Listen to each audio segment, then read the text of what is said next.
የመስቀል በዓል ዝግጅት የሚጣናባቸው ቦታዎች 5 ማዕከላት አሉ። ይሄ መስቀል ሁሉንም ደብራት አንድ ላይ አድርጎ ወደ አንድ ቦታ የሚወስደው በዓል ነው።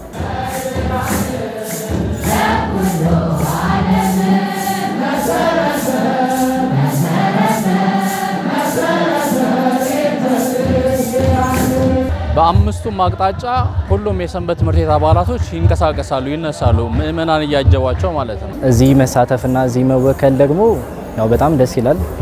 መዝሙሮቹ ግን በተለያየ አይነትም ቋንቋ ይቀርባሉ።